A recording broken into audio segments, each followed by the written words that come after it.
So, muli ako ang anak. We're together again, praising the Lord. We're together again. Relax sabi diri mga katravelers kay waraog manghi sa ta manghi sa. Ato mi karon diri sa ato ta sa Katsay Koko mga katravelers.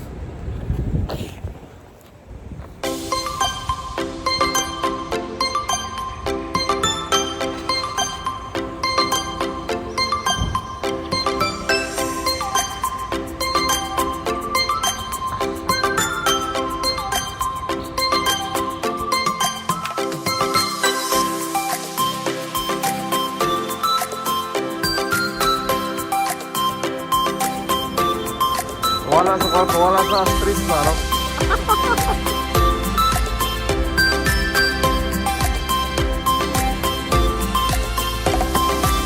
Nami karon diri mga katravelers diri sa kabilong kami sa sa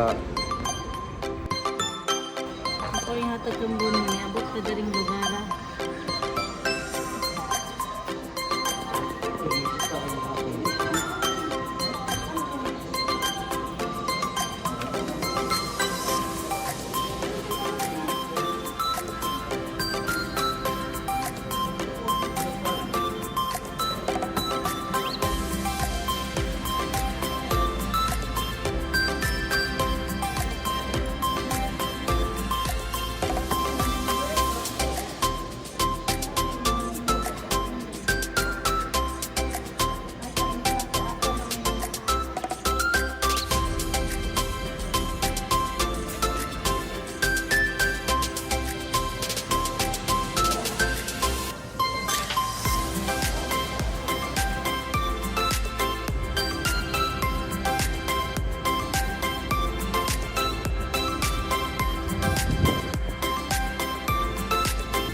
katablers, abot na may dire no. So walay barya ang amuang kuan amuang paglakaw. Tuloy-tuloy ang amuang paglakaw no. Pero kami to Kansai Kuko Airport. Sundon na mo amo ang anak no. Ko ang anak sa tulo ka book. So muna mga katablers, atong tanawon diri ang ato ang sitwasyon diri parte sa COVID.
So mo na ako ang anak.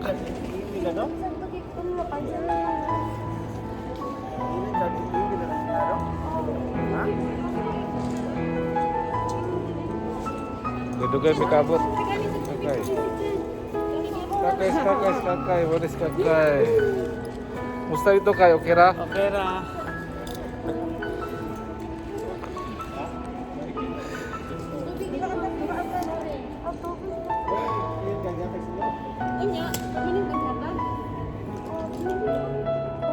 Gamito nila inikuan. Dito na lang sa Takamatson lang tamungutan na anak.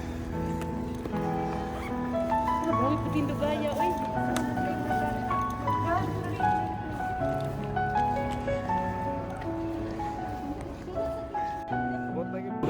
Dugay kayo nabot.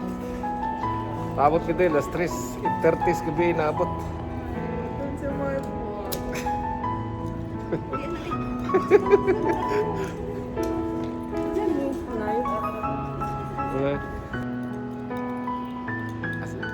Si Bubong day. Kan ni yung views ko oy. Si Bubog. Si Bubog magkadlok kay. Asa na dito mga bata. Na inyong kuan yung travel ito okay ra?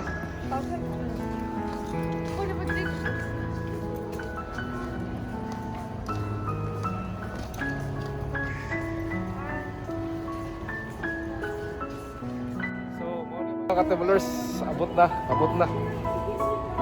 Dugay kayo, sige paabot.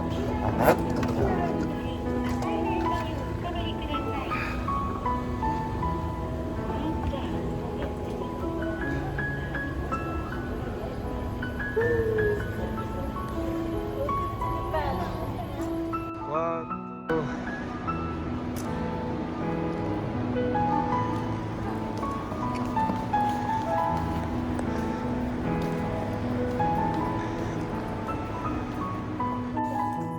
Na rin mga ka-travelers nun, abot dugay kayong paabot na namo. Pila ko sa abot na to ta? 5 hours. Almost 5 hours. Oo, kay kuan man. 12. So, karon sa nang orasa? 20. Sige mo kasi labot na rin. Sayo ni. So, Wala ako ang mga anak. kami di exercise. Guys, kakayo. 45 rin minabot diri. O, di ba? Kami, sayo ra. Ito kayo sa immigration.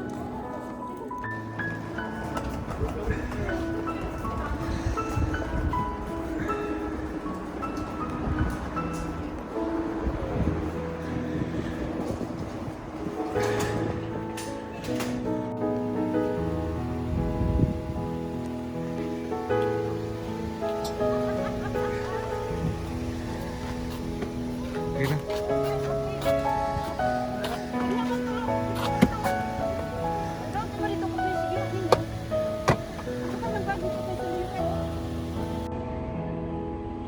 Ang mga ka-travelers, matagal kami naghintay dito sa Kansai Airport dito sa Osaka, Japan. Kasi yung may problema kasi sa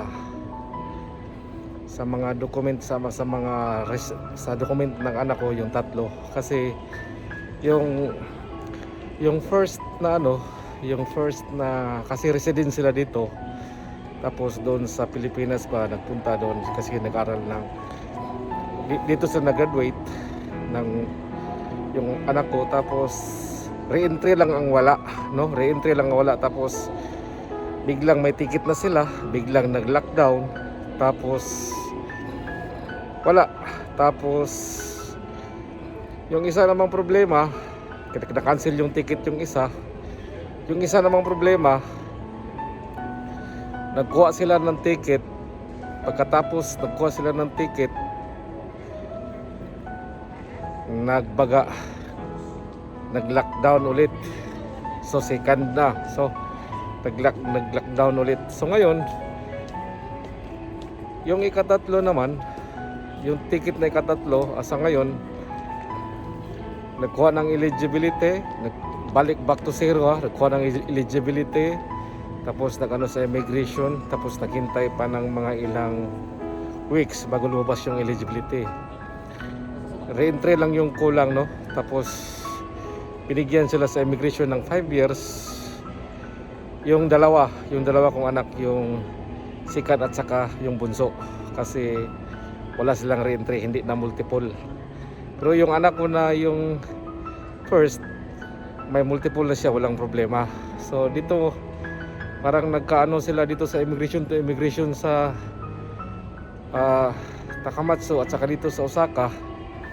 So nag-reapply sila ng permanent ulit. So marami sigurong question kasi permanent na sila, kasi wala silang consideration.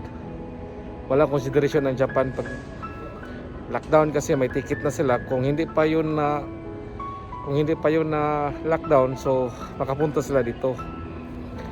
So yun, tapos ngayon na ika-3 na to, ika-3rd na to na flight, nakarating na sila dito sa Japan, pero naghintay kami ng 5 hours. So sobrang tagal, kasi iba kasi ang sistema dito pag ganyan ang mga sistema. So yun lang, hindi ko alam yung kung ano yung pinagsabihan doon sa loob, kasi sila lang mismo doon. Tapos marami sila ba yung mga problema dati, nagka-problema. Yun ang isang malaking kasi hindi natin alam yung coronavirus ba, biglang dumating. So hindi na multiple re-entry. So kung may gawin kayo, isa ding leksyon to, mag multiple re-entry kayo kung mag-uwi ng Pilipinas, kasi ang Japan wala silang konsiderasyon. So ngayon doon sa loob dito sa Kansai-Koku, nag-apply sila ng permanent ulit, ni baga reapply ulit, kasi bigyan sila ng 5 years, tapos permanent sila.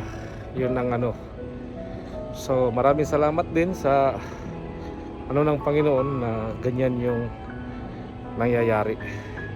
Kahit matagal dito, at masaya rin akong sa Panginoon na binigyan pa rin sila ng pero wala namang problema. Kaso lang hindi na hassle hindi na jikang kakaro, hindi na pumunta ka pa na doon sa immigration doon sa amin, doon sa Osaka. Dito na lang. So thankful din. So yun mga travelers, yung buhay ko dito sa Japan. Yun, kahit na may mga problema tayo, hindi natin yan isipin. Ang isipin lang natin na lagi tayong masaya. I-enjoy lang natin ang buhay. Huwag sayangin ang pagkakataon habang buhay pa. May pag-asa. God is great. We're together again, praising the Lord. We're together again,